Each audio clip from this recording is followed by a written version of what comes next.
correction de l'examen de maths de la branche Sciences Maths pour l'année 2024. L'exercice numéro 1.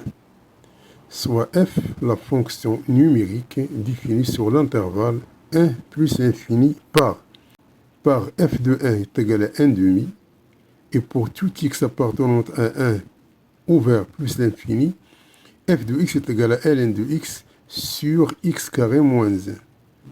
Soit C, sa courbe représentative dans un repère orthogonal OIJ.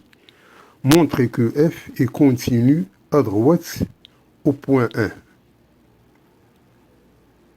C'est-à-dire montrer que la limite quand x tend vers 1 par valeur supérieure de la fonction f de x, elle est égale à f de 1, c'est-à-dire égale à 1 demi.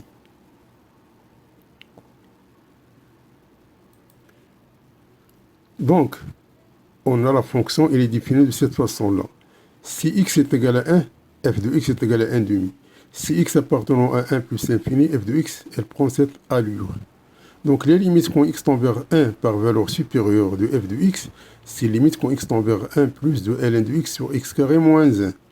C'est-à-dire, c'est la limite quand x tend vers 1 par valeur supérieure de ln de x. Ça, c'est une identité remarquable. C'est égal à x moins 1 facteur de x plus 1. Donc, on va poser x moins 1 est égal à 1y. Donc, c'est-à-dire que x est égal à y plus 1. Et x plus 1 est égal à y plus 2. Quand x tend vers 1 par valeur supérieure, alors y tend vers 0. Et par suite, limite quand x tend vers 1 de f de x, qui est égal limite quand x tend vers 1 de ln de x sur x carré moins 1, se transforme en limite quand y tend vers 0, de ln de 1 plus y sur y facteur de y plus 2. Donc on sait que les limites quand y tend vers 0, de ln de 1 plus y sur y, ça c'est 1. Et ça, tout simplement, on va remplacer par 0, ça donne 2. D'où limite quand x tend vers 1 par valeur supérieure de ln de x sur x carré moins 1 est égal à 1 demi qui est égal à f de 1. Ainsi donc, f il est continu au point x est égal à 1.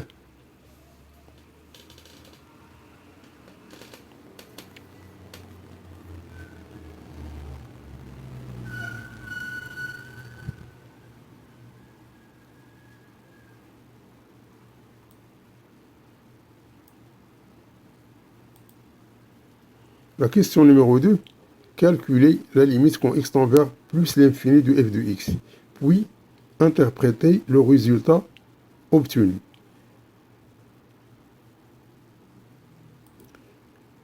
Donc, limite quand x tend vers plus l'infini de f de x, c'est la limite quand x tend vers plus l'infini de ln de x sur x carré moins 1. Donc, on va mettre x carré en facteur. Donc, c'est la limite quand x tend vers plus l'infini de ln de x sur x carré facteur de 1 moins x 1 sur x carré. Donc ça nous donne limite quand x tend vers plus l'infini de ln de x sur x, qui multiplie limite quand x tend vers plus l'infini de 1 sur x, qui multiplie limite quand x tend vers plus l'infini de 1 sur 1 moins 1 sur x carré. Donc ça tend vers 0, car au voisinage de plus l'infini, c'est la fonction x que l'on porte sur la fonction ln. Et ça tend vers 0, et ça tend vers 0, donc ça tend vers 1. D'où la limite quand x tend vers plus l'infini de f de x, c'est 0 fois 0 fois 1, c'est-à-dire égal à 0. Donc l'interprétation géométrique de ce résultat, c'est que C de f, elle admet une branche parabolique de direction asymptotique l'axe des abscisses, c'est-à-dire l'axe OX.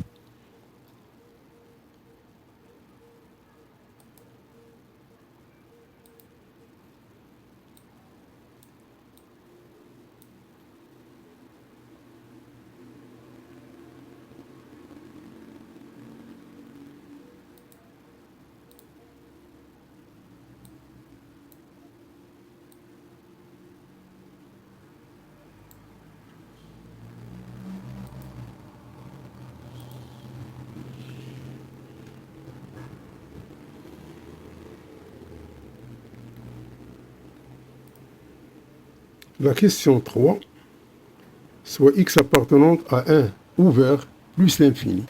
en posant t est égal à x moins 1 au carré. Vérifiez que 1 moins x plus ln de x sur x moins 1 au carré est égal à moins racine de t plus ln de 1 plus racine de t sur t.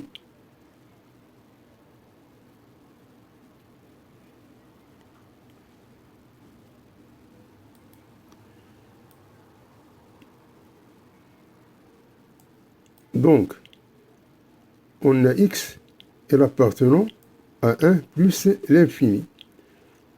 Et on a posé t est égal à x moins 1 au carré. C'est-à-dire que x moins 1 est égal à plus ou moins racine de t. Autrement dit, x est égal à 1 moins racine de t, ou bien x est égal à 1 plus racine de t. Or, x il appartient à 1 plus l'infini. C'est-à-dire que x il est supérieur strictement à 1. C'est-à-dire que x moins 1 il est positif. Donc si x moins 1 il est positif, donc ce terme-là, il faut éliminer.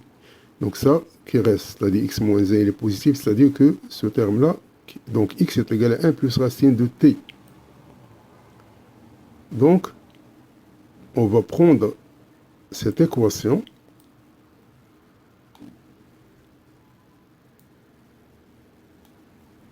on va remplacer donc x par 1 plus racine de t. Donc, on aura donc 1 moins 1 plus racine de t plus ln de 1 plus racine de t sur t, car t est égal à x moins 1 au carré. Donc, on a 1 moins 1 moins racine de t plus ln de 1 plus racine de t sur t. Donc, on simplifie le 1, elle reste moins racine de t plus ln de 1 plus racine de t sur t. Donc, ainsi, on a cette équation.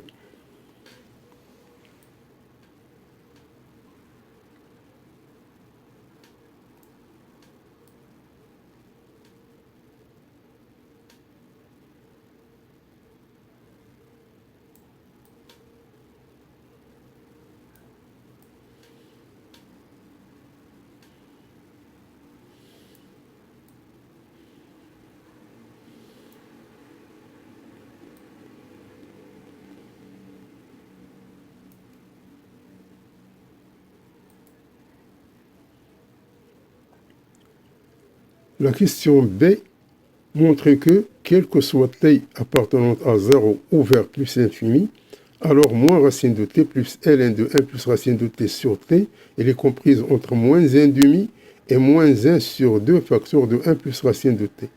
On pourra utiliser le théorème des accroissements finis sur l'intervalle 0t.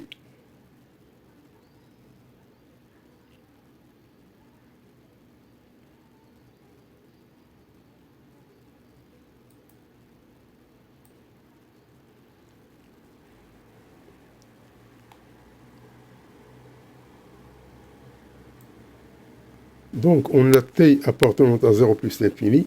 Donc, par application du théorème des accroissements finis, alors on pose h de t est égal à cette fonction-là, moins racine de t plus ln de 1 plus racine de t, qui est définie sur 0 plus l'infini.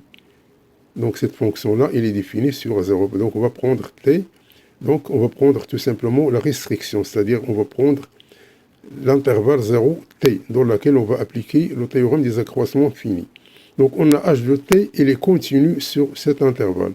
Il est dérivable sur cet intervalle. Donc, d'après le théorème des accroissements finis, il existe un c appartenant à 0 ou vers t, tel que h de t moins h de 0 sur t moins 0 est égal à h' de c.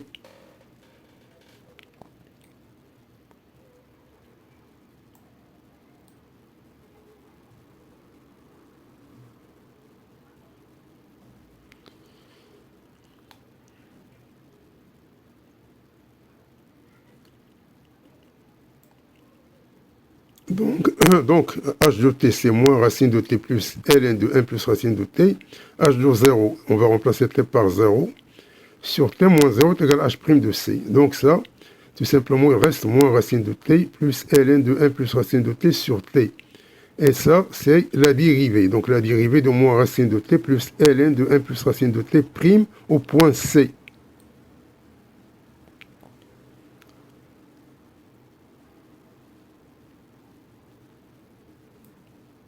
Donc ceci, donc ce terme-là, elle reste constant. Donc ça, c'est la dérivée. Donc la dérivée, c'est ici, donc c'est la dérivée. Donc on va remplacer tout simplement, on va dériver, puis on va remplacer la dérivée par le point C.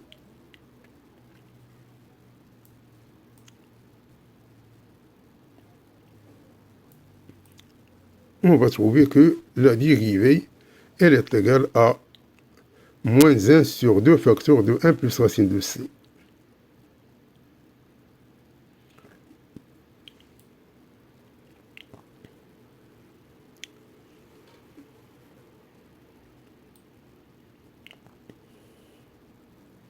Donc, on a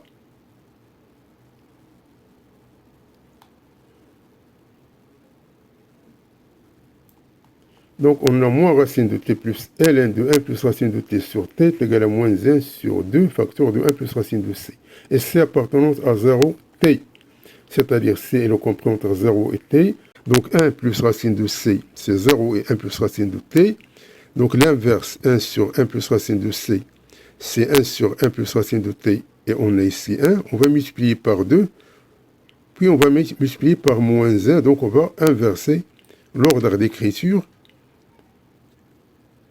Ainsi donc, on aura ce terme-là, il est compris entre moins 1,5 et moins 1,5 facteur de 1 plus racine de t.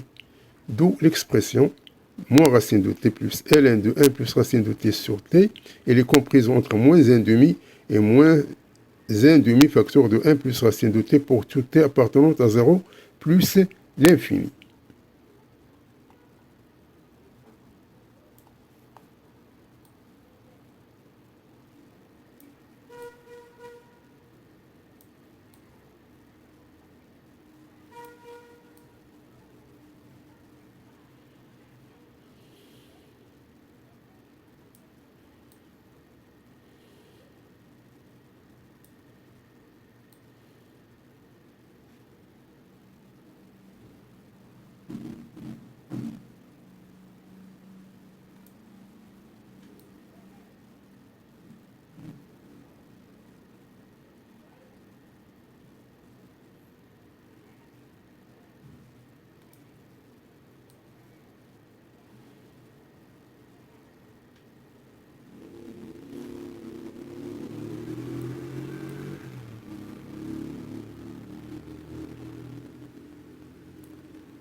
Donc, c'est déduire que la limite quand x tend vers 1 par valeur supérieure de 1 moins racine de x. Donc c'est déduire que la limite quand x tend vers 1 par valeur supérieure de 1 moins x plus ln de x sur x moins 1 au carré est égal à moins 1 demi.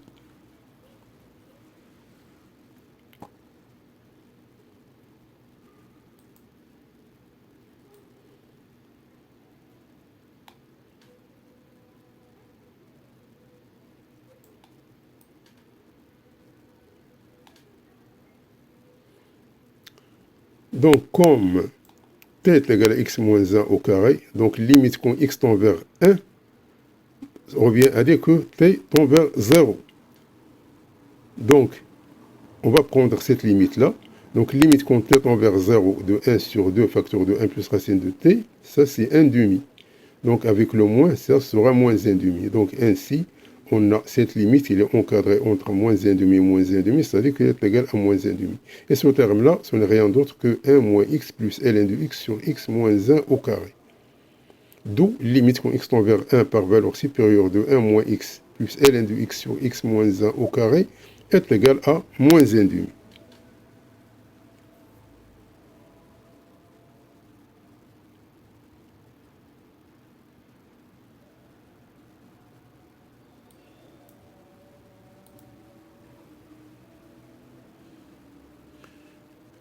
Quatrièmement, la question A, montrer que quel que soit x appartenant à 1 plus l'infini, alors f de x moins 1,5 sur x moins 1 est égal à moins ln de x sur x moins 1 qui multiplie 1 sur 2 facteurs de x plus 1 plus ln de x moins x plus 1 sur 2 facteurs de x moins 1 au carré.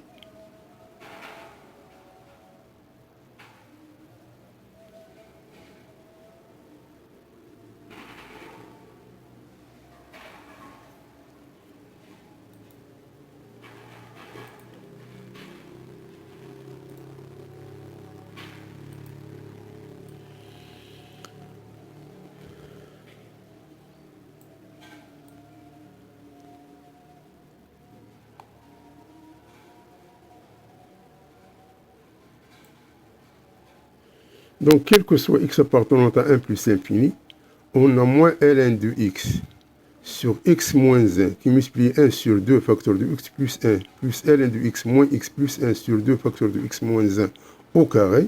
Donc, on va mettre 2 facteurs de x moins 1 en facteur. Donc, il reste 1 sur 2 facteurs de x moins 1 facteur de moins ln de x sur x plus 1 plus ln de x moins x plus 1 sur x moins 1. On va réduire au même dénominateur, donc est égal à 1 sur 2 facteur de x moins 1. On a ici c'est moins facteur de x moins 1 ln de x, plus x plus 1 facteur de ln de x moins x plus 1 sur x moins 1 qui multiplie x plus 1. Donc ceci est égal à 1 sur 2 facteur de x moins 1. Ça c'est une identité remarquable, donc ça c'est x carré moins 1. Ça après, donc on va tout simplement essayer d'enlever les parenthèses. Donc, puis, on va faire la simplification ici. On va trouver ce terme-là. Donc, ce terme-là, tout simplement, on va distribuer ceci. Donc, on a 2 ln de x sur ce terme-là. On va simplifier par 2. Plus. Et ici, on va trouver 1 moins x carré sur 2 facteurs de x moins 1 facteur de x carré moins 1. Donc, ceci, ça s'écrit comme ln de x sur x carré moins 1 sur x moins 1.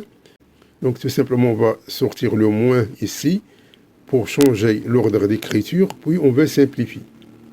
Donc on va trouver que ceci est égal à ln de x sur x carré moins 1 sur x moins 1 moins 1 sur 2 facteurs de x moins 1. Donc ce terme-là, ce n'est rien d'autre, ça c'est f de x.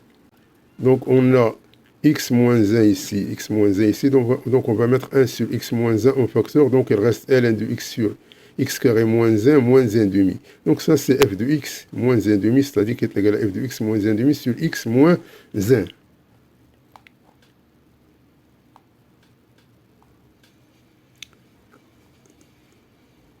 Donc, cette expression-là est égale à celle-là.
peut-on déduire que f est dérivable à droite au point 1, puis interpréter graphiquement le résultat obtenu.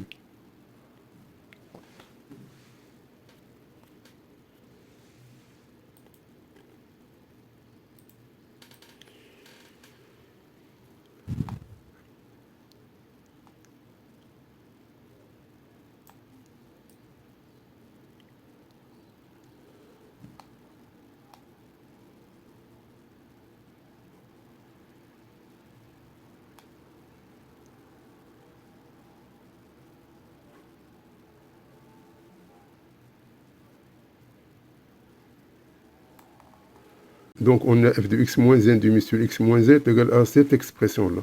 Donc, les limites quand x tend vers 1 plus de cette expression, c'est la limite, puisque 1 demi, c'est f de 1. Donc, c'est cette expression-là. Donc, ça, c'est égal à celle-là est égal à celle-là. Donc, c'est la limite de cette expression-là. Donc, cela, donc, tout simplement, on va essayer de trouver la limite de ce terme-là, la limite de ce terme-là, et ça, on la connaît déjà. Donc, limite quand x tend vers 1 par valeur supérieure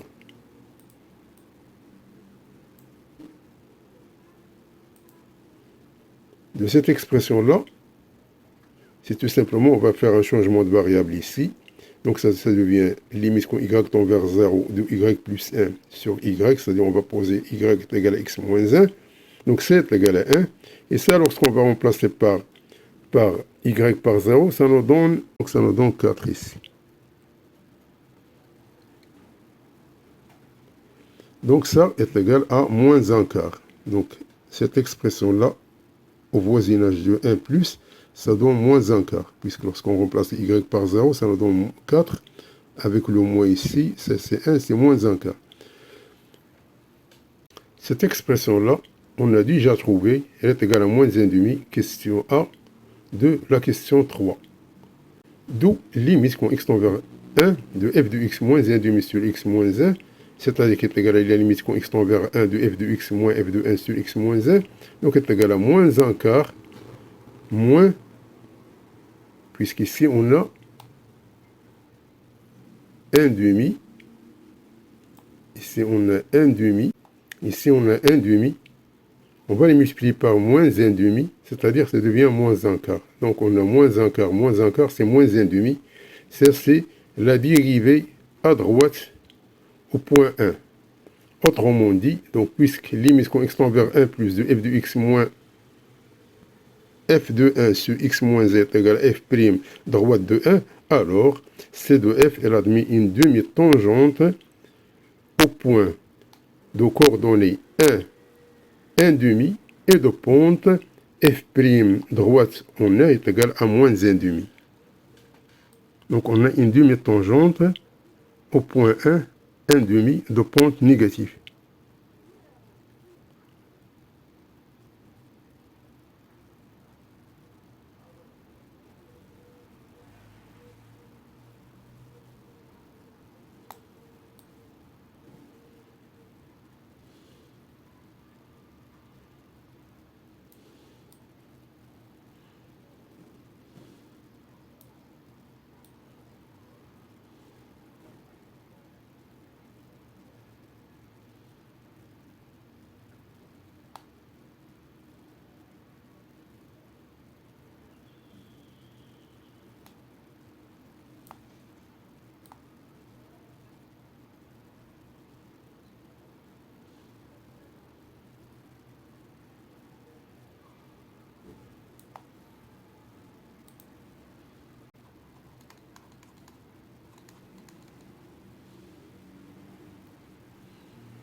La question 5, soit on a deux intégrales, I de x qui est égal à l'intégrale de 1 jusqu'au x de t au carré moins 1 sur t à la puissance 3 d de t.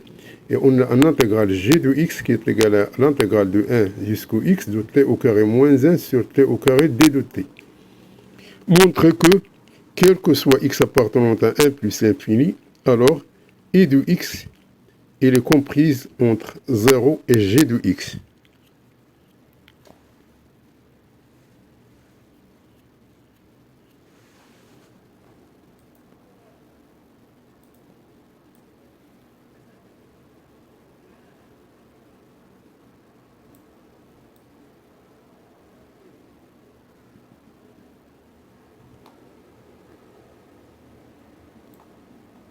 Donc, on a x appartenant à 1 plus l'infini. Et on a I de x est égal à l'intégrale de 1 jusqu'au x de t au carré moins 1 sur t à la puissance 3 d de t. Ainsi que g de x est égal à l'intégrale de 1 jusqu'au x de t au carré moins 1 sur t au carré d de t. Comme t est l'appartenant, comme t elle est comprise entre 1 et x, c'est-à-dire que t au carré moins 1 elle est supérieur ou égal à 0. Ainsi que t à la puissance 3 elle est supérieur ou égal à 0. Autrement dit, donc cette intégrale-là, elle est supérieure ou égale à 0. Donc, I de x, il est supérieur ou égal à 0. Concernant la deuxième partie, c'est-à-dire, on va comparer I de x avec g de x. On va faire la différence.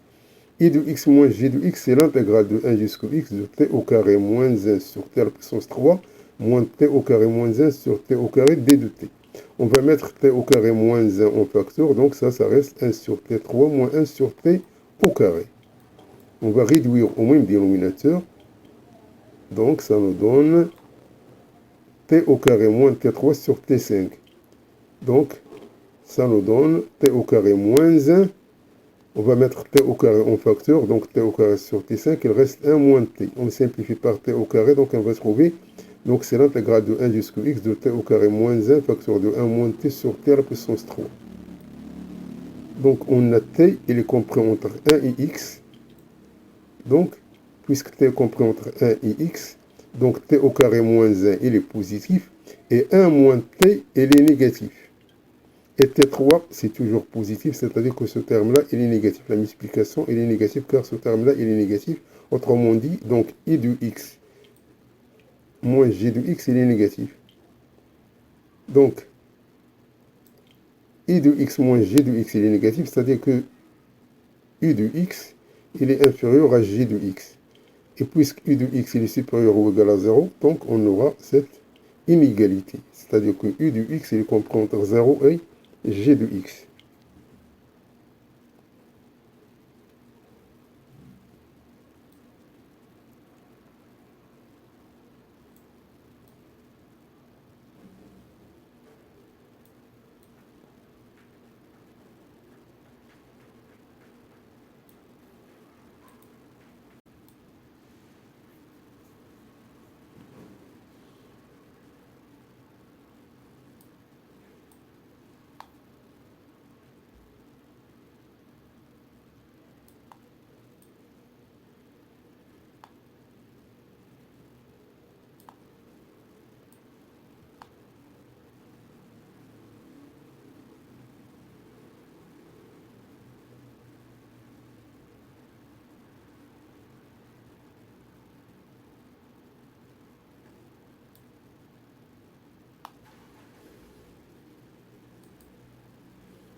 Montrez que pour tout x appartenant à 1 plus infini, I de x est égal à ln de x moins x carré moins 1 sur 2x carré.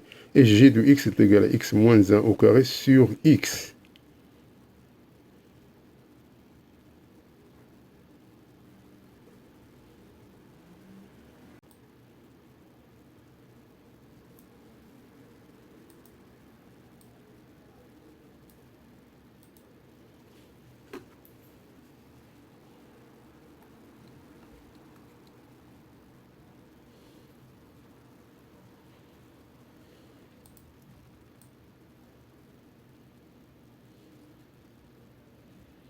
Donc, on a, tout simplement, ce sont des intégrations faciles. On a I de x est égal à l'intégrale de 1 jusqu'au x de t au carré moins 1 sur t à la puissance 3 d de t. C'est-à-dire, on va tout simplement séparer l'intégrale, c'est-à-dire c'est 1 jusqu'au x de t au carré sur t 3 dt moins 1 sur x dt sur t3. Donc, on va simplifier par t au carré, il reste dt sur t. Ça, c'est t à la puissance moins 3. Donc, ça nous donne ln. Ça, on va mettre t moins 3, on va ajouter 1. Puis, on va diviser par moins 3 plus 1. Donc, ça c'est ln de x moins ln de 1. ln de 1, c'est 0.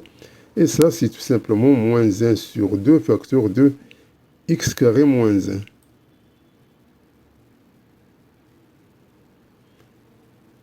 Donc, tout simplement, on va trouver que ça, c'est égal à ln de x plus 1 demi, puisqu'ici, on a moins. Donc, 1 demi facteur de 1 sur x carré moins 1. Donc, c'est ln de x. Donc, on va réduire au même dénominateur. Donc, c'est moins x carré moins 1 sur 2x carré. Donc, voici l'expression de I de x.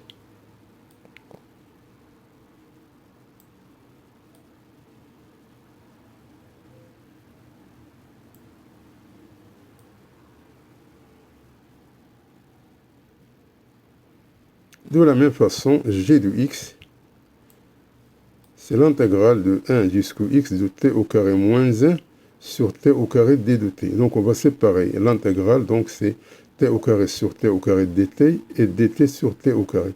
Donc, après simplification, reste dt. Ça, on a moins 1 dt sur t au carré. Donc, l'intégrale de 1 jusqu'au x de d de t, c'est t compris entre 1 et x. Et l'intégrale de 1 jusqu'au x de dt sur t au carré, c'est moins 1 sur t. Moins avec le moins, ça devient plus 1 sur t entre 1 et x. Donc, tout simplement, donc, on va regrouper les termes. On va trouver qu'il est égal à x moins 1 au carré sur x.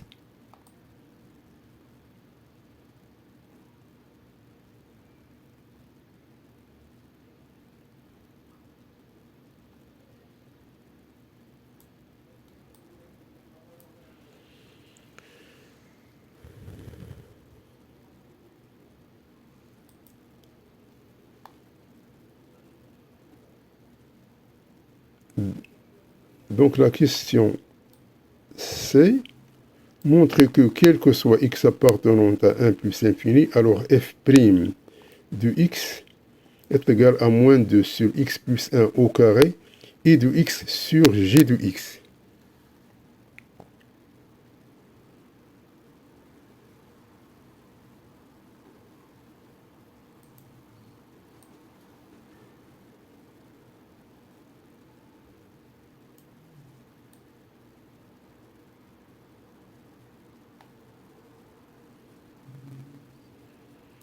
Donc, quel que soit x appartenant à 1 plus infini, on a f' de x, c'est ln de x sur x carré moins 1 prime. Donc, c'est la dérivée du numérateur pour le dénominateur moins la dérivée du dénominateur sur le dénominateur au carré. Donc, ça donne, donc, ln de x prime, c'est 1 sur x, facteur de x carré moins 1. La dérivée de x carré, c'est 2x. La dérivée de 1, c'est 0. Donc, on trouve ce terme-là. Donc, ceci, on va donc tout simplement séparer les termes. Donc, on va trouver ce terme-là, moins ce terme-là. Donc, ça, c'est l'expression E. On va calculer I de x sur G de x. On a I de x sur G de x. Donc, on va trouver qu'il est égal à cette expression-là. On va prendre cette expression-là, on va la multiplier par moins 2 sur x plus 1 au carré. Donc, après multiplication de ces termes-là, donc on va trouver ceci. Donc, on simplifie par 2. On va trouver cette expression là. Mais c'est un moins 2.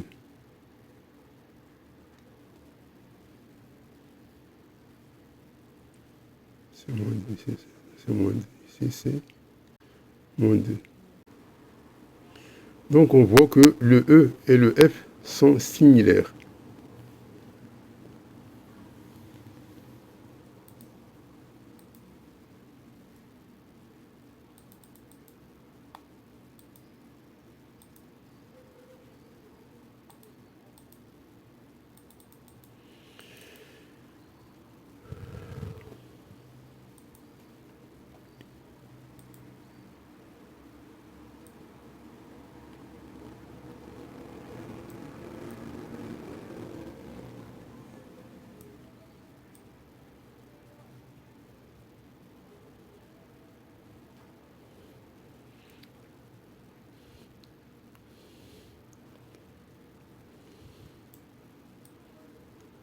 Donc, f' de x, elle est égale à moins 2 sur 1 plus x au carré i de x sur g de x, quel que soit x appartenant à 1 plus l'infini.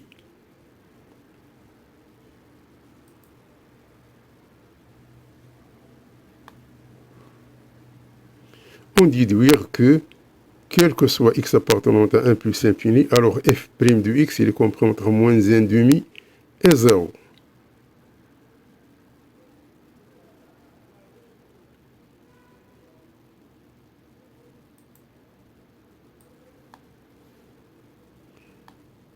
Donc ça c'est facile encore, puisqu'on a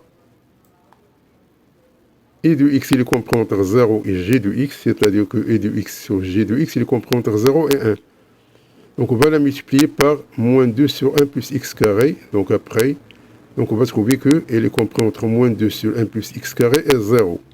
Et comme x, il appartient à 1 plus infini, c'est-à-dire que x est supérieur à 1. Autrement dit, donc x plus 1, il est supérieur strictement à 2. X plus 1 au carré, il est supérieur strictement à 4. Donc l'inverse, il est inférieur ou égal à 4. On va multiplier encore moins 2, donc on va changer le signe. Donc ce terme-là, il est supérieur ou égal à moins 1,5. Donc ça, il est supérieur ou égal à moins 1,5, c'est-à-dire qu'on aura moins 1,5. Et ce terme-là, ça c'est f' de x, et ça c'est 0.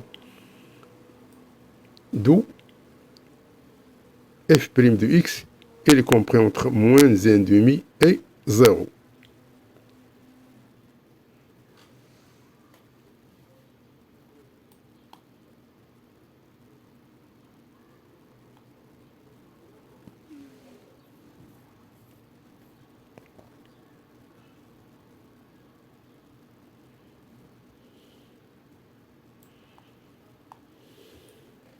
Donc la question suivante, c'est tout simplement dresser le tableau de variation de la fonction. Donc on a f de 1 est égal à 1,5, on a limite quand x tend vers plus l'infini de f de x égale à 0, et on a f' de x, il est compris entre moins 1,5 et 0, c'est-à-dire qu'il est strictement décroissant. Donc ainsi on a le tableau suivant, donc il décroît.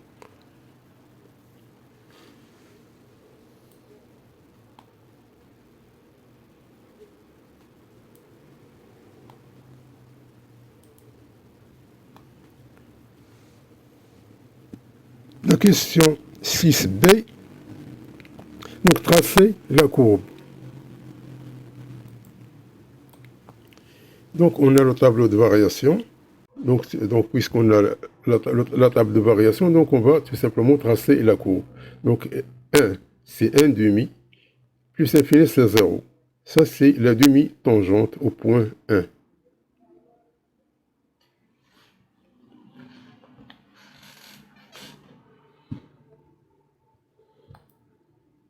La question 7 montre que l'équation f de x qui est égale à x moins 1 admet une unique solution dont l'intervalle 1 non inclus 2.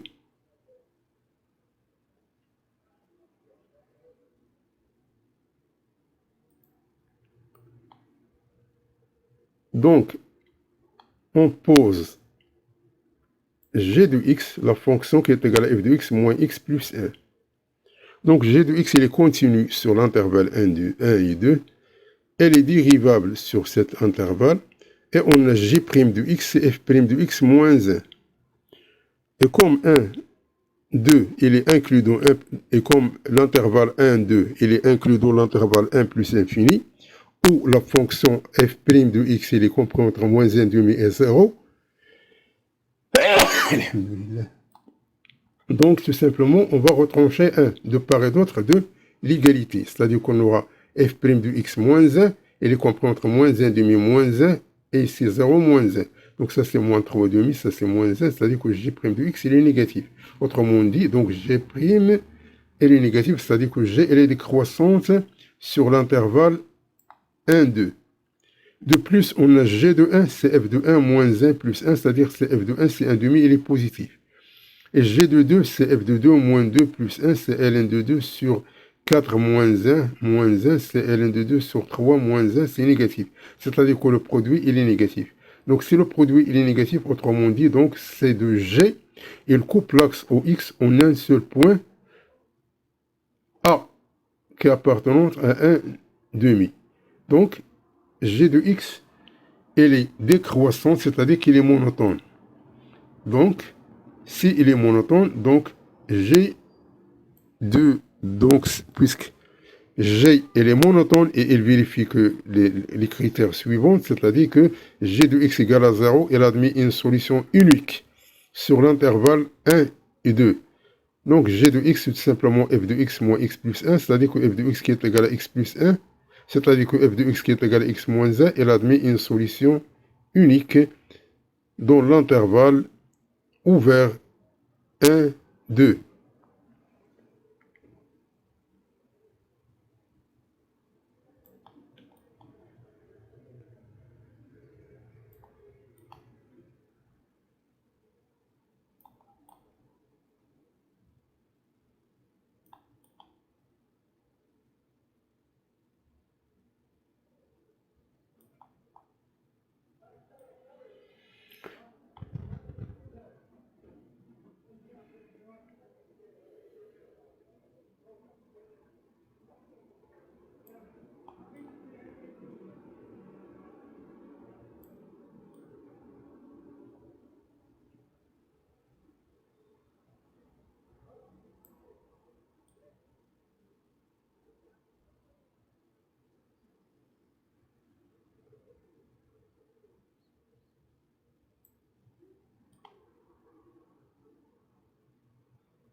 La question 8, on a une suite définie par A0, c'est le terme appartenant à 1 plus l'infini, et son expression générale, c'est AN plus 1 est égal à 1 plus f de AN. Montrer que quel que soit n appartenant à n, alors AN plus 1 moins alpha, la valeur absolue, il est inférieur ou égal à 1 demi, la valeur absolue de AN moins alpha.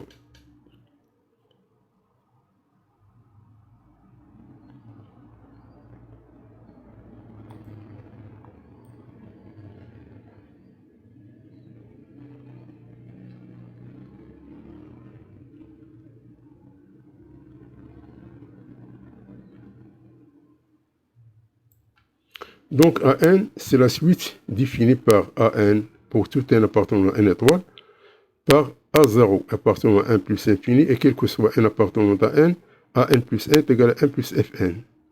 Donc on va poser G de X est égal à F de X plus 1. Donc c'est-à-dire que AN plus 1, c'est G de AN. Et G de AN, c'est 1 plus F de AN. Donc on a cette expression-là. Donc G, elle est continue, car ça c'est continu. Donc sur l'intervalle AN alpha. G, il est dérivable sur l'intervalle AN alpha.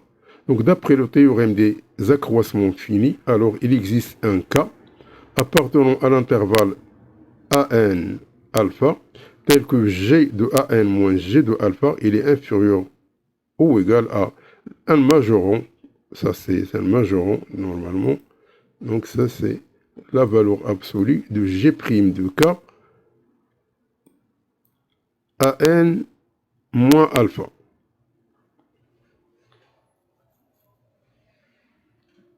Donc, on a G de X est égal à F de X plus 1, c'est-à-dire que G' de X est égal à F' de X. Et F' de X, il appartient à moins 1 demi 0, c'est-à-dire que G' de X, il appartient à moins 1 demi 0 qui est inférieur à 1 demi. C'est-à-dire que G' de K, elle est comprise entre moins 1 demi et 1 demi, c'est-à-dire que sa valeur absolue, il est inférieur ou égal à 1 demi.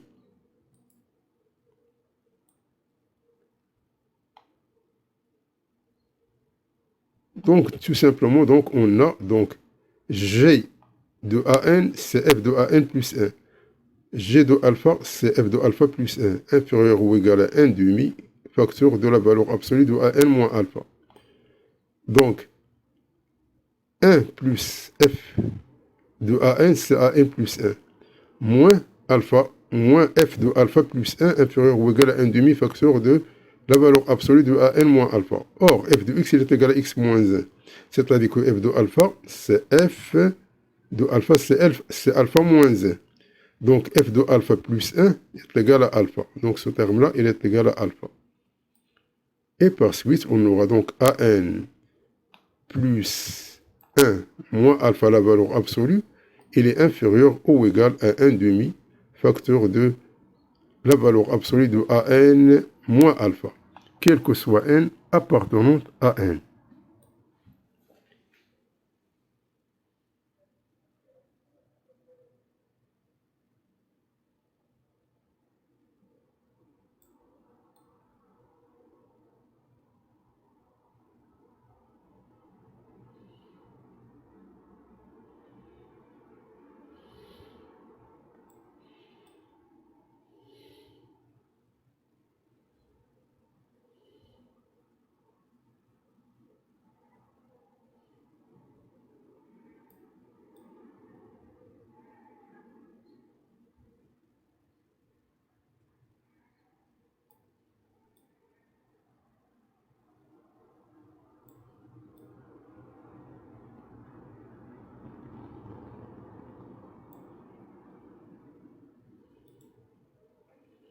La question B montrait que la valeur absolue de an moins alpha, elle est inférieure ou égale à 1 demi à la puissance n, la valeur absolue de a0 moins alpha. Donc, il demande par récurrence. Donc, moi, je vais démontrer d'une autre façon, plus simple.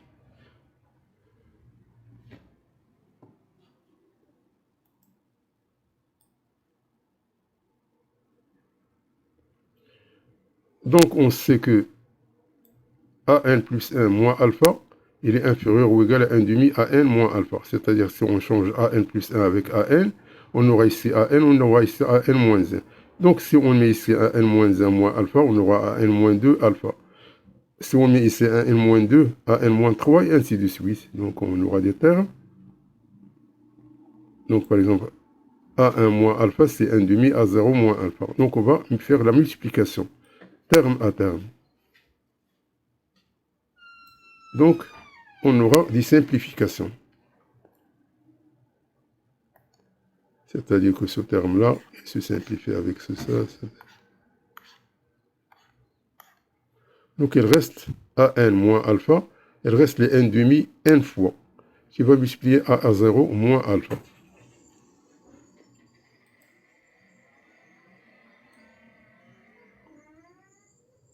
Donc, on aura donc an moins alpha, il est inférieur ou égal à 1 demi la puissance n à 0 moins alpha.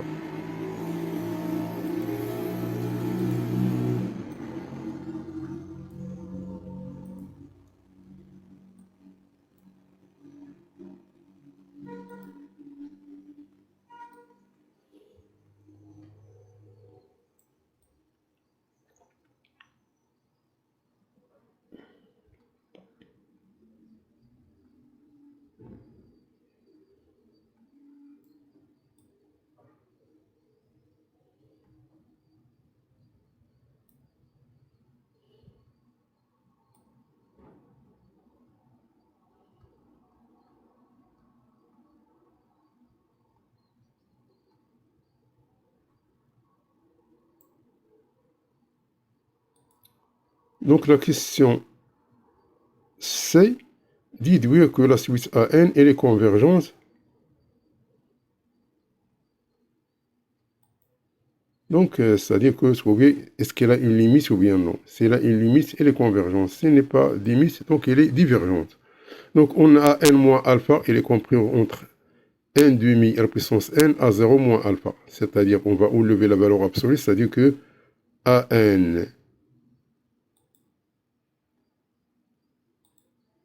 c'est-à-dire que an moins alpha, elle est compris entre moins n demi à la puissance n à 0 moins alpha et n demi à la puissance n à 0 moins alpha. Et comme 1 demi est compris entre moins 1 et 1, donc sa limite est tend vers 0. Donc ce terme-là, ça tend vers 0, ce terme-là, ça tend vers 0, c'est-à-dire que la limite est encadrée entre 0 et 0, c'est-à-dire que limite quand 1 tend vers plus infini de a n, elle est égale à alpha.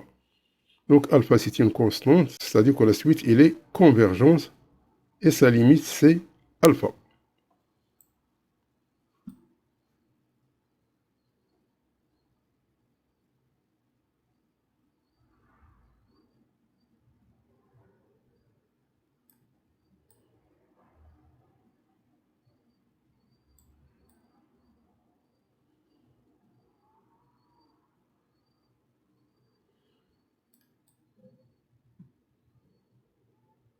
L'exercice numéro 2.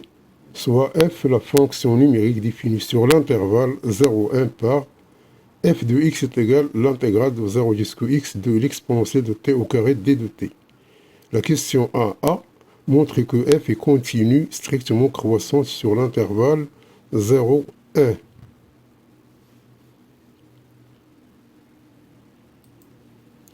Donc, quel que soit x appartenant à 0, 1, on a f de x est égal à 0 jusqu'à x, l'intégrale, l'exponentielle de t au carré d de t. Donc, cette expression-là nous dit que f' de x est égal à l'exponentielle de x au carré. L'exponentielle de x au carré, c'est une fonction continue sur 0, 1 qui est inclus dans R.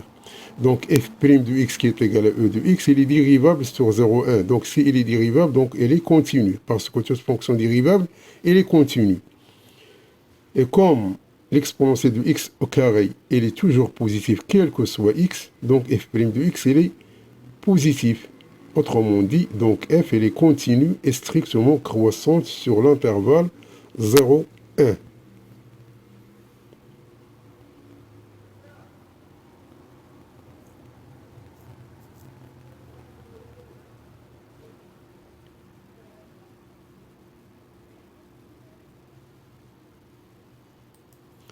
La question B, on déduire que f est une bijection de l'intervalle i 0,1 vers un intervalle j 0 bêta, avec bêta c'est l'intégrale de 0 jusqu'au 1 de l'exponentielle de t au carré d de t.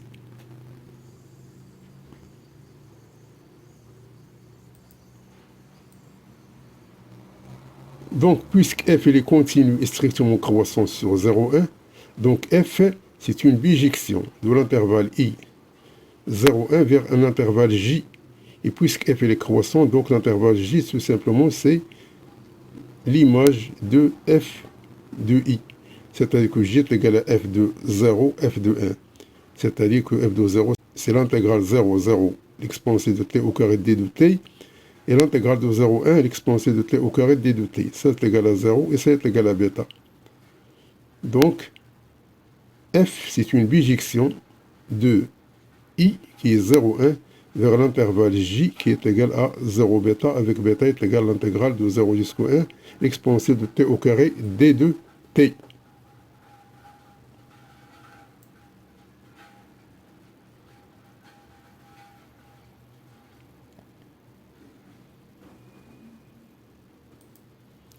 La question 2, on note f-1, la bijection réciproque de f. On pose une suite Sn définie pour toute n appartenant à n étoile par 1 sur n, la somme de k égale à 1 jusqu'au k est égal à n de f-1 de k sur n bêta. La question A montre que la suite est convergente et sa limite c, elle est égale à 1 sur bêta, l'intégrale de 0 jusqu'au bêta, f-1 de t d de t.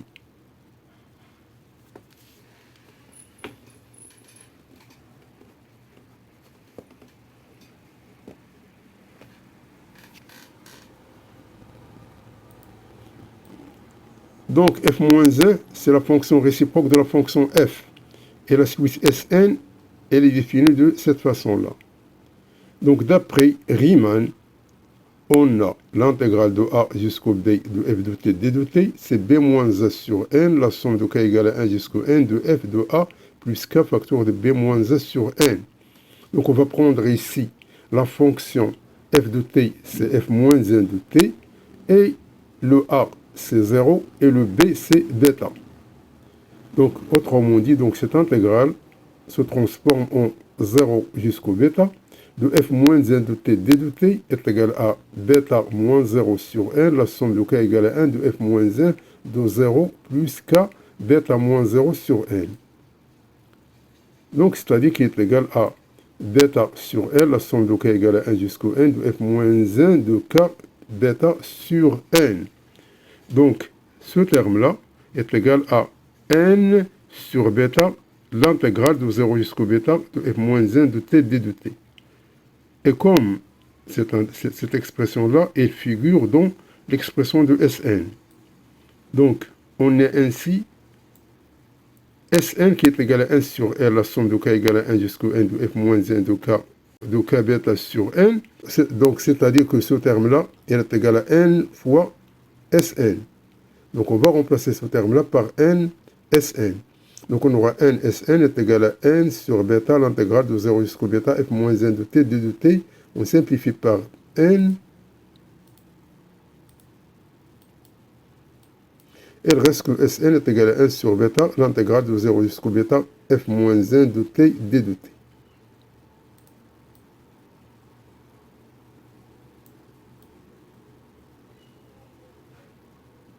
Donc, Sn, c'est une suite convergente et on a limite quand n tend vers plus infini de Sn qui est égal à nl est égal à 1 sur bêta, l'intégrale de 0 jusqu'au bêta de f moins 1 de t d de t.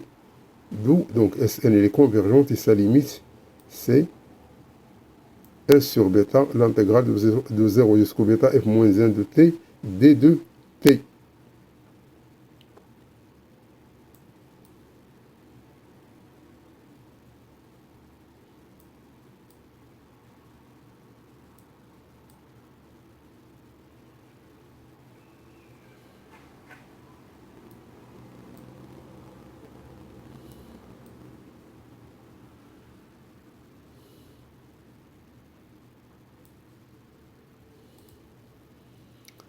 La question D montre que L est égal à 1 sur bêta, 0 jusqu'au 1, U, l'exponentielle de U au carré D de U. Donc en faisant un changement de variable, U est égal à F moins 1 de T.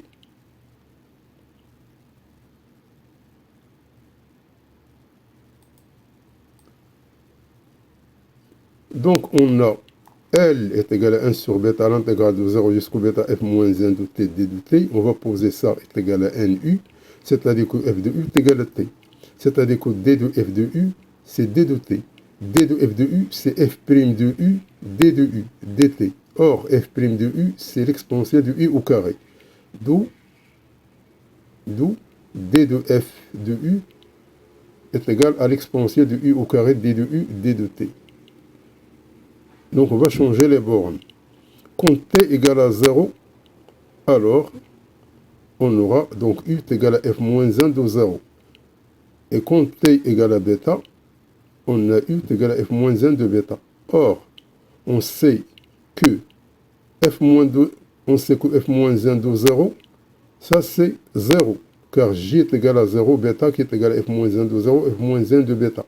Et f moins 1 de bêta, ça c'est 1. Donc, L est égal à cette expression-là. Puis, on va changer. Donc, ça, c'est f moins 1 de 0, c'est 0. Et f moins 1 de bêta, c'est 1. Ainsi, donc, L est égal à 1 sur bêta, l'intégrale de 0 jusqu'à 1, U, l'exponentielle de U au carré, D de U. Ça, c'est simplement D de T. On va la remplacer par ce terme-là. Et ça, c'est f moins 1 de T.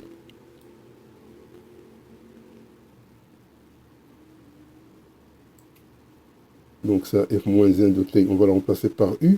Et d de t, on va la remplacer par l'exponentielle de u au carré d de u. Et les bornes, on va les changer, tout simplement.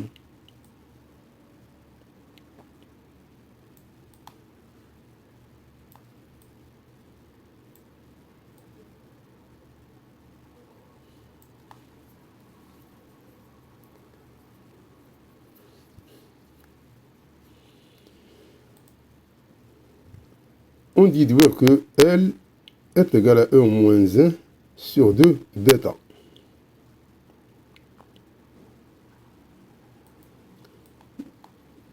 Donc, on a L est égal à 1 sur bêta, l'intégrale de 0 jusqu'à 1 de U exponentielle de U au carré d de U. On va poser V est égal à l'exponentielle de U au carré. Donc d de V, c'est d de U, c'est d de E, U au carré. Donc ça, c'est la dérivée de la fonction U au carré fois l'exponentielle de U au carré d de U. Ça nous donne 2U, l'exponentielle de U au carré d de U.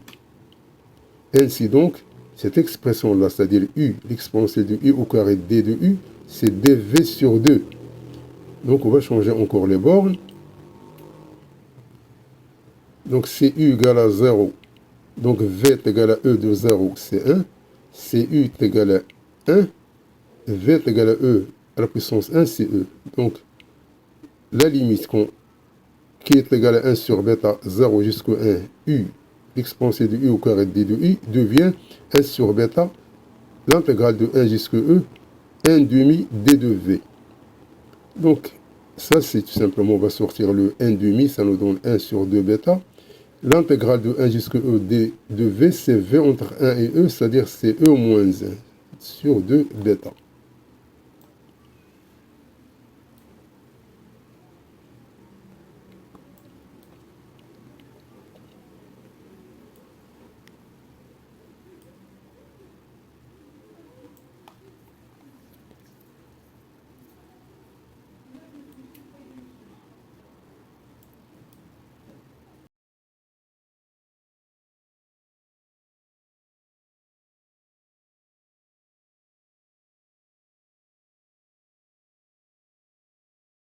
L'exercice numéro 3.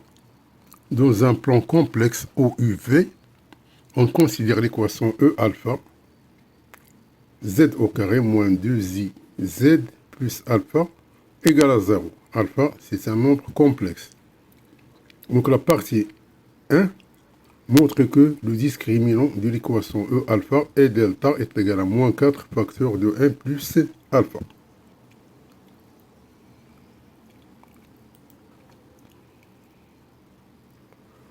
Donc on a z au carré moins 2i z plus alpha égale à 0. Donc le discriminant c'est moins 2i au carré moins 4 fois 1 fois alpha.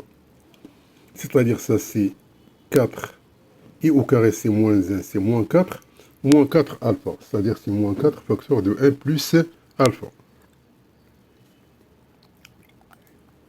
La question numéro 2. Déterminer l'ensemble des valeurs de alpha pour lesquelles l'équation E alpha admet dans l'ensemble C, c'est pas dans R, dans l'ensemble C, deux solutions distinctes. Donc pour que E alpha admet deux solutions dans C distinctes, il faut que le discriminant, qui est égal à moins 4 facteur de 1 plus alpha, doit être différent de 0. Autrement dit, alpha doit être différent de moins 1. Donc l'ensemble cherché, c'est C moins 1.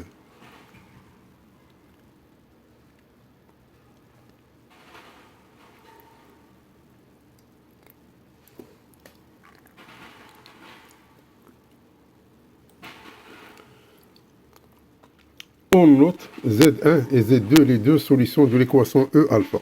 Donc déterminer Z1 plus Z2, ainsi que le produit Z1 fois Z2. Donc ça, tout simplement, on connaît que Z1 plus Z2 est égal à moins B sur A. Donc si on a une équation de la forme AZ carré plus BZ plus C égale à 0, donc moins B sur A, ça c'est la somme. Et C sur A, ça c'est le produit. Donc ainsi, donc moins B, c'est moins 2i sur 1, c'est 2i. Et Z1 fois Z2, c'est C qui est égal à alpha sur 1 est égal à alpha. Donc Z1 plus Z2 est égal à 2i. Et Z1 fois Z2 est égal à alpha.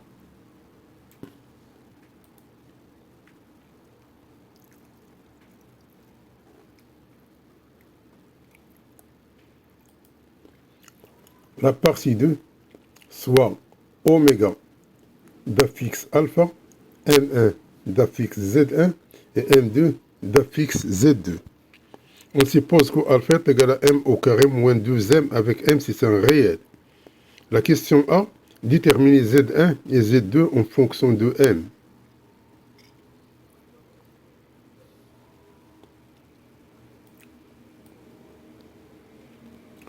Donc on a Z1, c'est 2i moins racine de delta sur 2.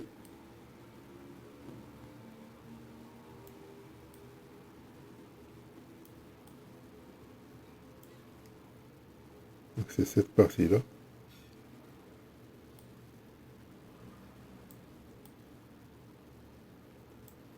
Donc c'est 2i moins, puisque delta est égal à moins 4 facteur de 1 plus alpha, c'est-à-dire c'est 4i au carré, 1 plus alpha sur 2. Donc ça nous donne, donc on remplace le alpha par le 1. On aura donc ceci, Z1, après simplification par 2, il reste est égal à i, moins i, facteur de racine de m moins 1 au carré, car ça c'est une identité remarquable. C'est-à-dire est égal à i moins i, la valeur absolue de m moins 1.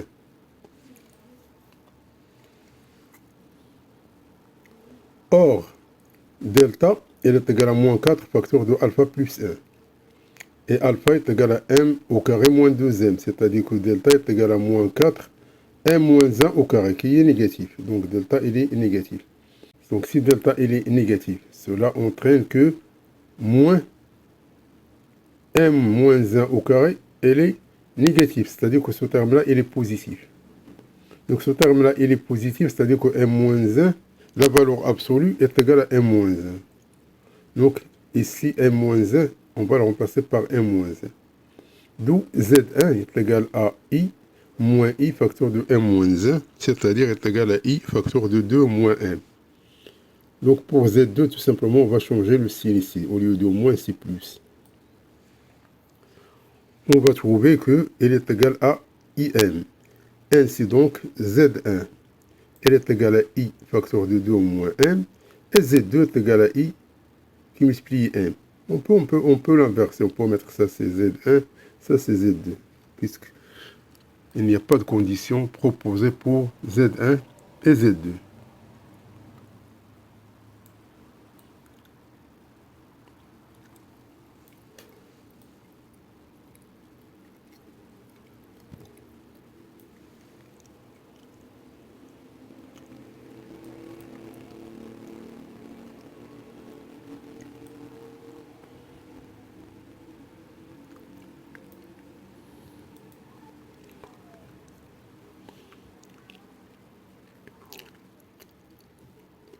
On dit que les points O,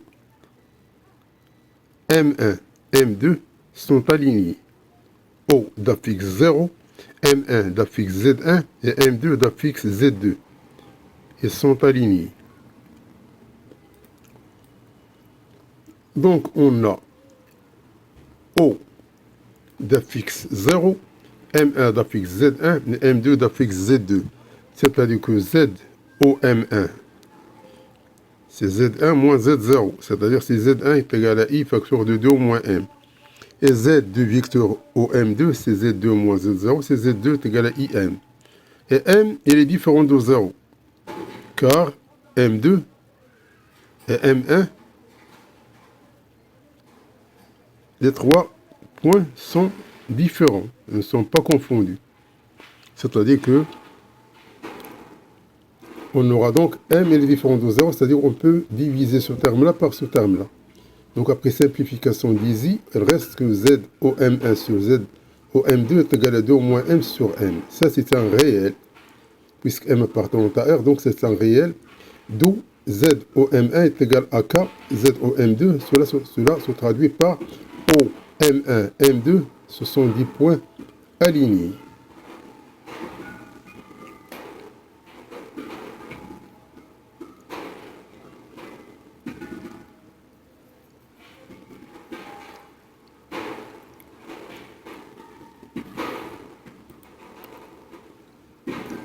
La question 2, on suppose que les points O, M1 et M2 ne sont pas alignés. On va supposer qu'ils ne sont pas alignés. Montrer que Z1 sur Z2 il est imaginaire pur si et seulement si le réel de Z1 qui multiplie le conjugué de Z2 il est égal à 0.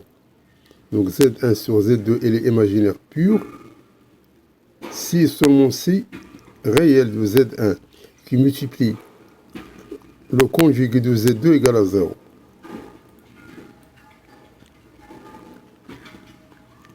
Donc on a supposé que O, M1 et M2 ne sont pas alignés. Alors Z1 sur Z2, il est imaginaire pur, c'est-à-dire il appartient à IR.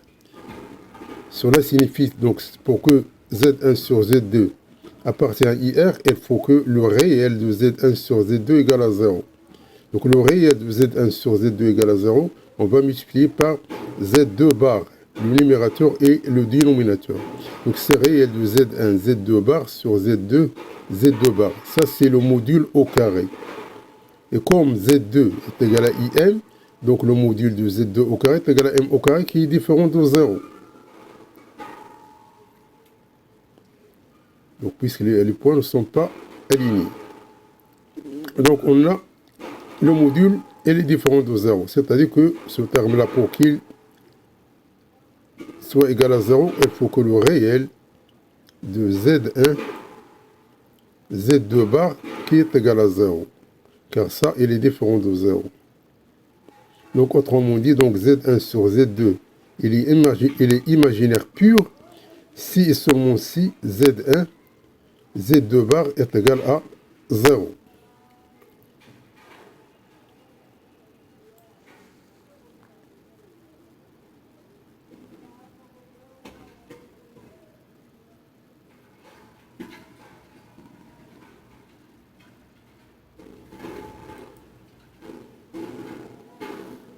D montre que le module de Z1 moins Z2 au carré égale le module de Z1 plus Z2 au carré moins 4 réel de Z1, Z2 bar.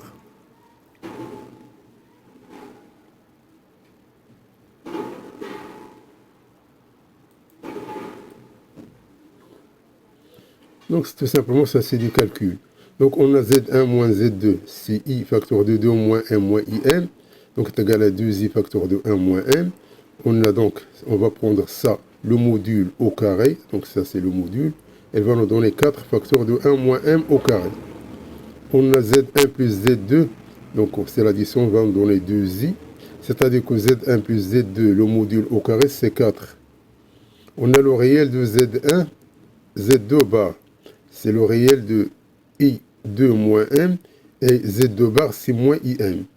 Donc, après multiplication, ça nous donne m facteur de 2 moins m. Donc, et par suite, on va sommer les deux termes. Ce terme-là avec ce terme-là. Donc, ça, moins ça, fois 4. Et va nous donner 4 facteur de 1 moins m au carré, qui est égal à Z1 moins Z2 au carré. Ainsi donc, Z1 moins, donc ainsi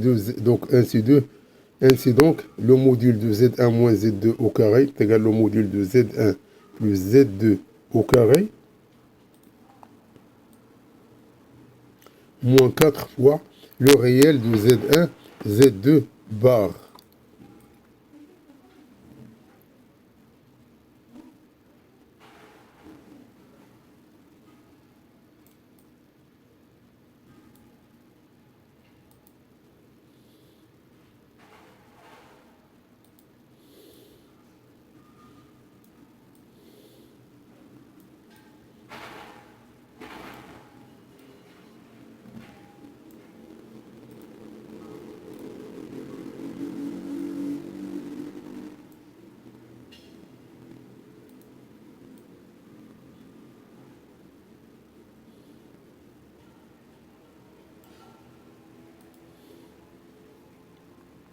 On dit que Z1 sur 2. Donc on dit que Z1 sur Z2, elle est imaginaire pure si seulement si le module de Z1 moins Z2 est égal à 2. Donc, d'après cette expression-là, on sait que Z1 sur Z2, il appartient à IR, c'est le réel de Z1, Z2 bar égale à 0. C'est-à-dire que ce terme-là, il est égal à 0. Donc, il reste Z1 moins Z2, le module au carré, est égal à Z1 plus Z2, le module au carré. Donc, cette module-là, donc ça, c'est I facteur de 2 moins M plus IM, le module au carré. Donc, ça, c'est, puisqu'on va simplifier par IM, il reste le module de 2I au carré, c'est-à-dire C4. Donc, on a Z, le module de Z1 moins Z2 au carré est égal à 4. C'est-à-dire que le module est égal à plus ou moins 2. Et comme le module il est positif, donc il reste tout simplement égal à 2. Cela signifie donc si Z1 sur Z2 c'est un imaginaire pur, cela se traduit par le module de Z1 moins Z2 est égal à 2.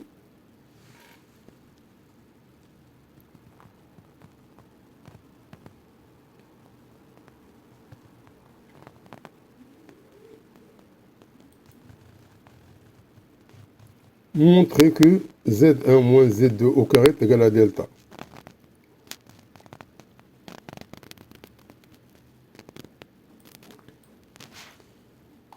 Donc on a Z1 moins Z2 au carré, c'est I facteur de 2 moins M moins IN, le tout au carré. C'est-à-dire c'est 2I moins 2IN au carré, c'est-à-dire c'est, donc est égal à 4I au carré, 4I au carré, donc est égal à moins 4 facteur de 1 moins 2M M au carré, est égal à moins 4 facteur de 1, M au carré moins 2M, c'est alpha. Donc ça, c'est plus alpha. Donc ça, c'est delta.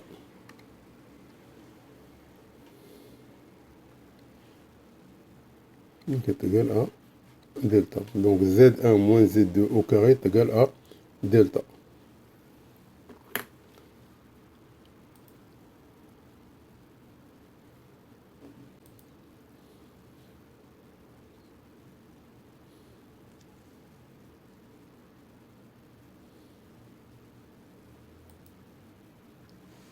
Déterminer l'ensemble T des points pour lequel le triangle OM1, M2 soit rectangle en O.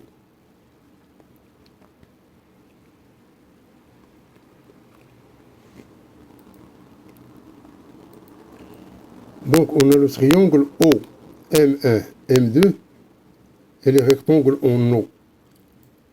Puisque les points O, M1 et M2 ne sont pas alignés, c'est-à-dire qu'ils forment un triangle OM1, M2.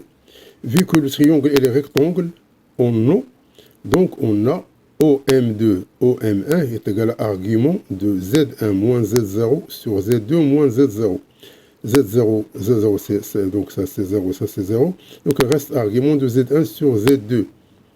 Et puisqu'il est rectangle en O, donc cet argument est égal et congru à pi sur 2 au modulo de pi. Donc, or, Z1 moins Z2, le module, il est égal à 2. Et Z1 moins Z2 au carré est égal à delta. Donc cela se traduit par ça au carré, c'est-à-dire le module de Z1 moins Z2 au carré est égal à 4. Et le module de Z1 moins Z2 au carré, qui est égal à le module de Z1 moins Z2 au carré, est égal à delta. Autrement dit, on a la même expression ici, c'est-à-dire que delta est égal à 4. Donc si delta est égal à 4, et delta est égal à moins 4 facteur de 1 plus alpha, c'est-à-dire que on aura donc moins facteur de 1 plus alpha est égal à 1. C'est-à-dire que la valeur absolue de moins facteur de 1 plus alpha est égale à 1. C'est-à-dire que la valeur absolue de alpha moins 1 est égale, c'est-à-dire que la valeur absolue de alpha plus 1 est égale à 1. C'est-à-dire que la valeur absolue de alpha moins 1 est égale à 1. Donc, puisque ça nous donne que l'allure, c'est-à-dire c'est un cercle de centre moins 1 et de rayon 1. Donc, si on pose moins 1, c'est la fixe d'un point C. On a lambda, c'est la fixe de oméga. Donc, on aura donc oméga de C, la valeur absolue, est égale à 1, c'est-à-dire que taux, et le cercle de centre C moins 1 est de rayon 1. Et comme alpha, il est différent de moins 1, c'est la première question de la partie 1. C'est-à-dire que, parce que si on remplace par moins 1, on aura 0 est égal à 1. Donc, il faut enlever le moins 1. C'est-à-dire que T est le cercle de centre moins 1 et de rayon 1, mais privé du point O. C'est-à-dire, le point O, il faut l'éliminer. Donc, voici, donc ça, c'est T. C'est le cercle, mais déprivé de ce point-là.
L'exercice 4.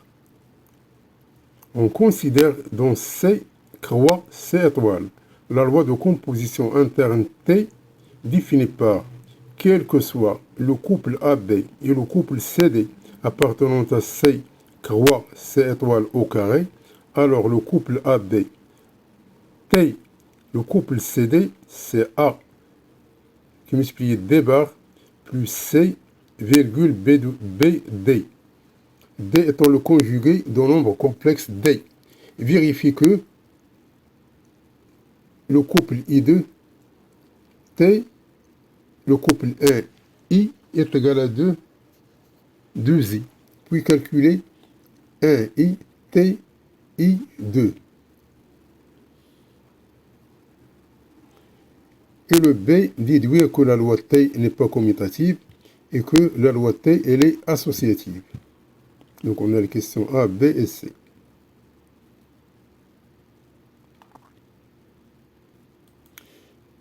Donc, tout simplement, on va appliquer la règle.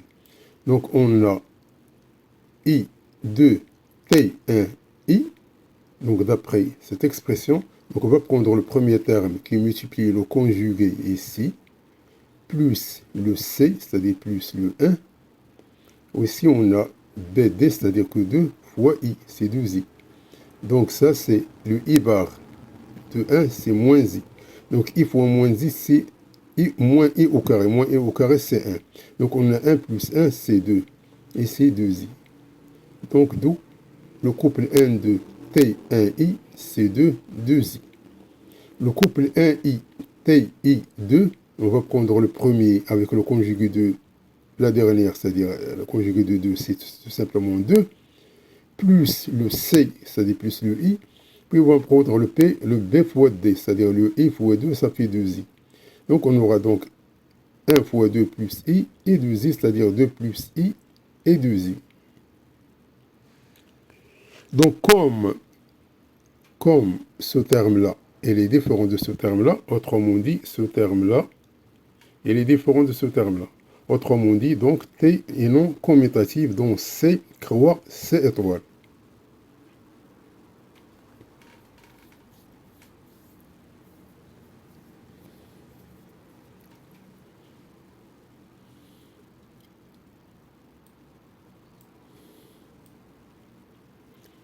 Donc, concernant l'associativité, on va prendre 3 couples, A, B, C, D, E, F, qui appartiennent à C croix C étoile à la puissance 3. Donc, on va tout simplement donc, on va calculer ce qui est entre l'accolade avec T de l'autre. Puis on va changer l'ordre d'écriture. Donc on a cette partie-là, c'est celle-là. T, cette partie-là. Donc on applique la règle, on trouve ce terme-là.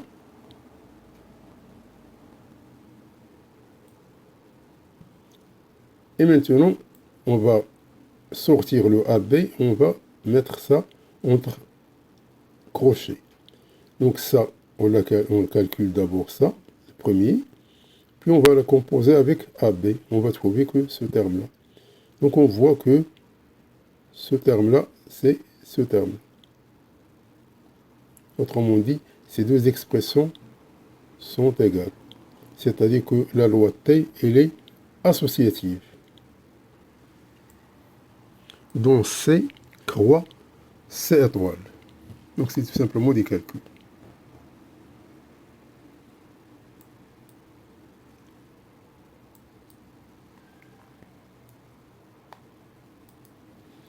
Et vérifie que 0,1 est l'élément neutre pour T dont C, croix, C étoile. Donc tout simplement pour que 0,1 soit un élément neutre, il faut que lorsqu'on compose un couple AB avec 0,1, on va trouver le couple AB. Donc on a le couple AB T 0,1, donc on applique la règle, on va trouver que c'est égal à AB. Si on change l'écriture, si on change l'ordre d'écriture, c'est-à-dire 0,1 T AB, on va trouver que c'est égal à AB. Autrement dit, donc AB T 0,1, elle est égale à 0,1 T AB, d'où 0,1. C'est un élément neutre de T dont C, croix, C étoile.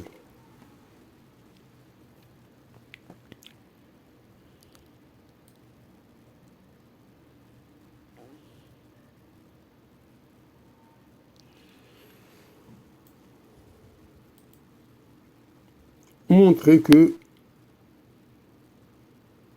AB T moins 1 sur B bar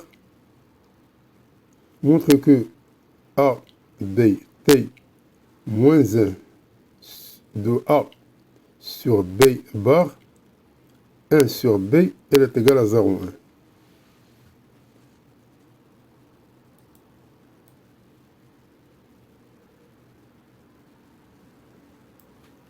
Donc on a T, on a AB T moins A sur B bar 1 sur B, elle est égale. Donc elle est égale à, donc c'est d'après la règle, donc il faut prendre le premier avec le dernier bar plus le C. Puis on va prendre le B avec D.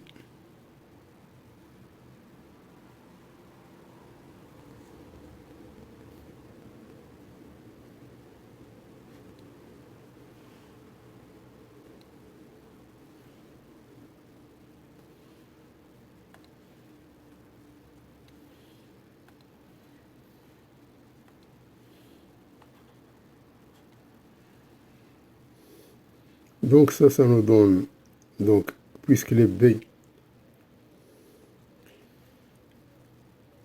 donc on a donc, ça c'est A,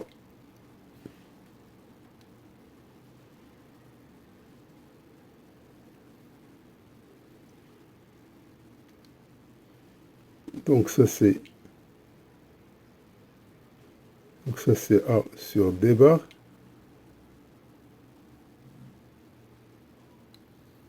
moins A sur B bar. Donc ça nous donne A sur B bar, moins A sur B bar, c'est-à-dire ça c'est 0, et ça c'est B sur B est égal à 1.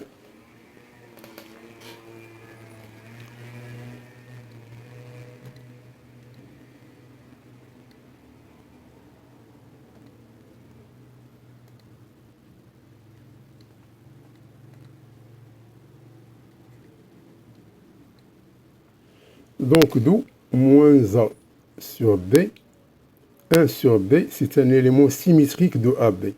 Donc si on va prendre un couple AB composé avec moins A sur B bar 1 sur B, donc on va trouver l'élément neutre, on dit que ce terme-là, elle est la symétrie de ce terme-là par la composition T.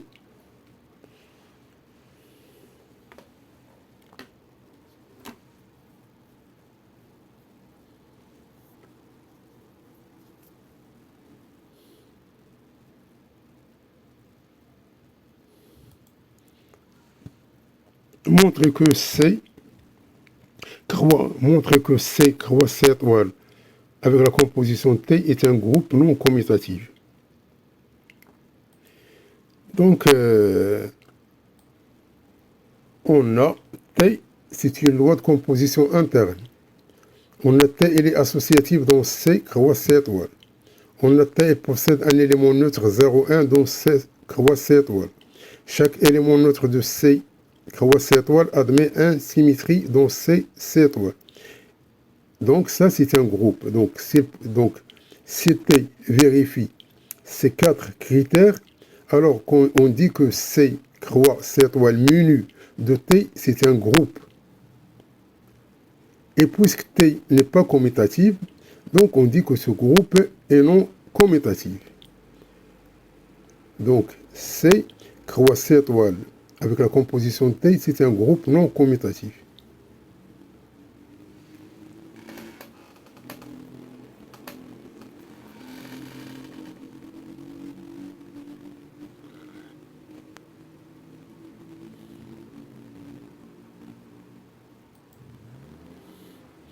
Montre que R croix R étoile est stable par loi de composition interne T.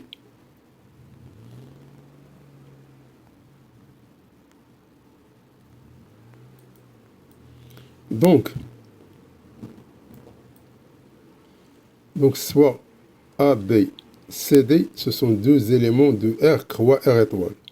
Donc on a A, B, T, C, D. Donc ça, d'après la définition, c'est A, D bar plus C, B, D. Et comme D bar est égal à D, car ce sont des éléments qui appartiennent à R. Donc on aura donc A, B, T, C, D, c'est A, D plus C, B, D. Donc ce terme-là est appartenant à R croix R étoile. Donc R croix R étoile, elle est stable par l'addition. Donc R croix R étoile, elle est stable par la loi de composition interne T.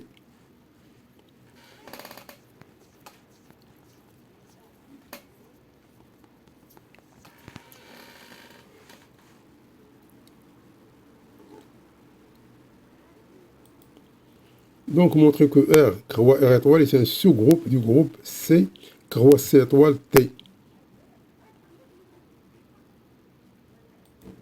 Donc ça, c'est une déduction, tout simplement, puisque on a C croix C étoile T est un groupe, et R croix R étoile, il est inclus dans C croix C étoile. Donc, R croix R étoile est stable par T. Comme C croix C étoile menu de la composition T est un groupe, et que R croix R étoile elle est stable par T, et que R croix R étoile elle est inclus dans C croix C étoile, donc R croix R étoile menu de T, c'est un sous-groupe de groupe C étoile T.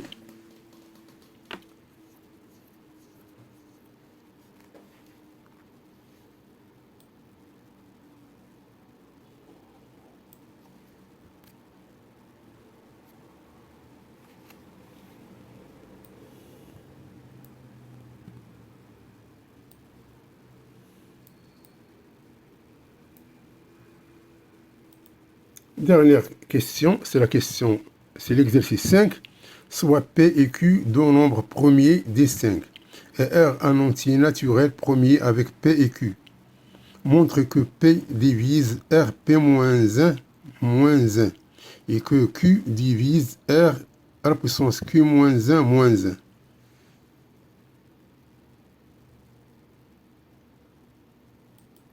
Donc, on a P et les premiers avec Q.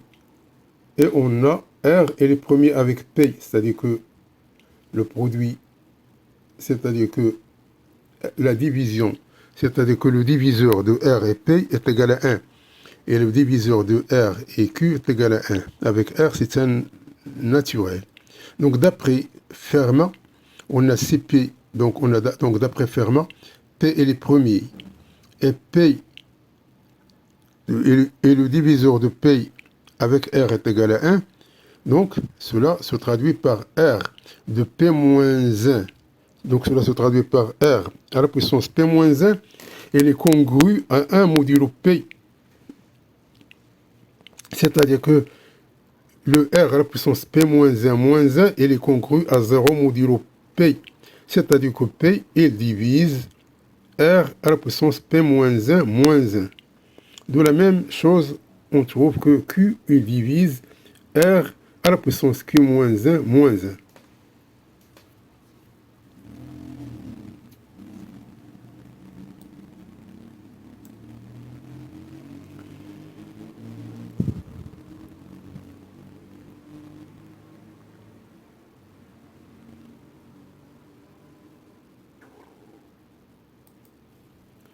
On déduit que P et Q divisent R à la puissance P moins 1 qui multiplie Q moins 1 moins 1. Donc ça, c'est une déduction tout simplement. Donc on a R à la puissance P moins 1, il est congru à 1 modulo P. Donc on va multiplier par Q moins 1. Donc R à la puissance P moins 1 à la puissance Q moins 1, ça s'écrit R à la puissance P moins 1 qui multiplie Q moins 1. Il est congru à 1 à la puissance Q moins 1. Et 1 à la puissance Q moins 1, c'est 1. Donc on va faire la soustraction, c'est-à-dire que R à la puissance P moins 1, facteur de Q moins 1 moins 1, il est congru à 0 modulo P. C'est-à-dire que P, il divise R à la puissance P moins 1, facteur de Q moins 1 moins 1. Et de la même manière, on trouve que Q, il divise R à la puissance P moins 1, Q moins 1 moins 1. Du fait que donc R à la puissance P moins 1, Q moins 1, c'est la même chose, car on a cette relation-là. On a R à la puissance P moins 1 à la puissance Q moins 1, c'est R à la puissance P moins 1, Q moins 1, c'est R à la puissance Q moins 1, P moins 1, c'est R à la puissance Q moins 1 à la puissance P moins 1. Donc on alterne tout simplement l'écriture, mais c'est toujours la même écriture.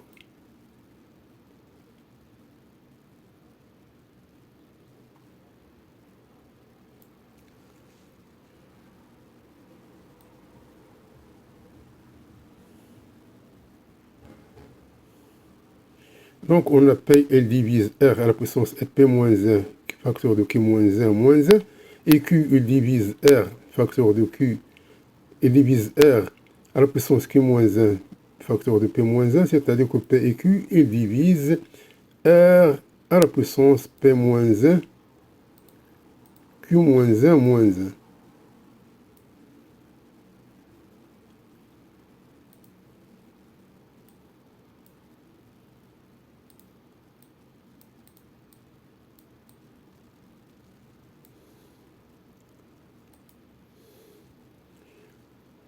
Montre que le produit PQ divise R à la puissance P moins 1, Q moins 1 moins 1.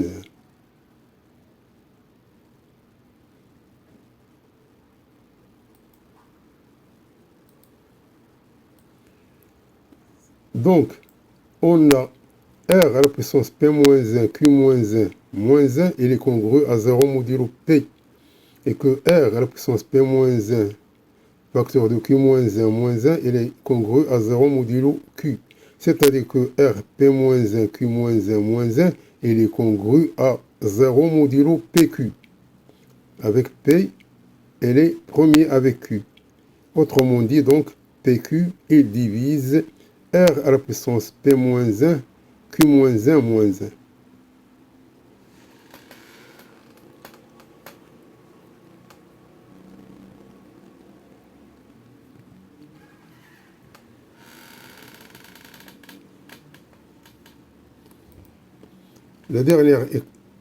La dernière question, c'est résoudre dans Z l'équation 2 1024 à la puissance 192x et qui est congru à 3 modulo 221. On donne 221 est égal à 13 fois 17.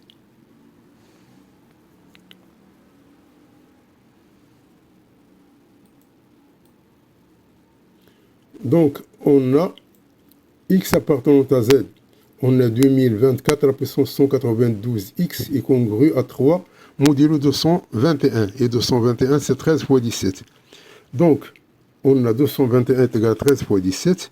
On a 192, elle est égale à 12 fois 16, c'est-à-dire c'est 13 moins 1, facteur du 17 moins 1. D'où on va prendre donc P est égal à 13 et Q est égal à 17. Ou bien on va prendre P est égal à 17, Q est égal à 13, c'est la même chose. Donc on aura donc 2024 à la puissance 192 x qui est congru à 3 modulo 221. Ça, donc ceci est égal à 2024 à la puissance 13 moins 1, facteur du 17 moins 1, qui multiplie x congru à 3 modulo 13 fois 17. Or, 2024, c'est 9 fois 221 plus 35. C'est-à-dire que 2024, il est congru à 35 modulo 221. C'est-à-dire 2024 à la puissance 192, il est congru à 35 à la puissance 192 modulo 221. Donc, 2024 à la puissance 192 x qui est congru à 3 modulo 221 se transforme en 35 à la puissance 192 congru à 3. Donc, se transforme à 35 à la puissance 192 x qui est congru à 3 modulo 221.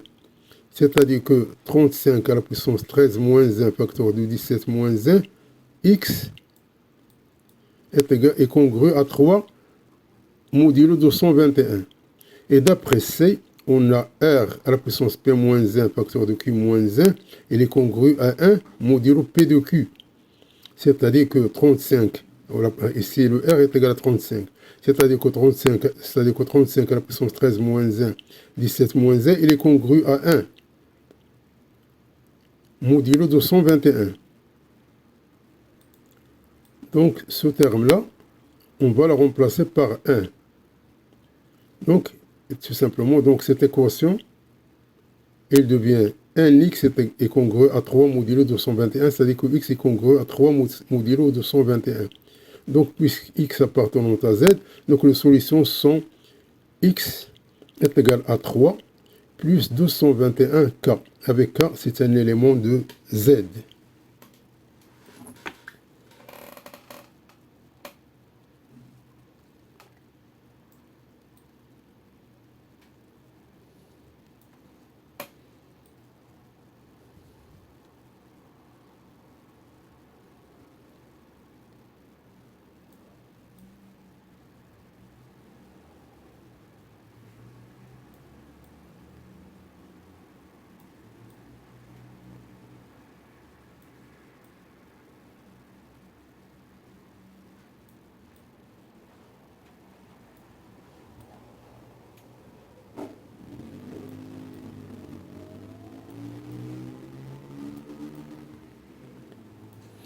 Donc, merci d'avoir suivi ce vidéo et à la prochaine pour un nouveau vidéo cordialement.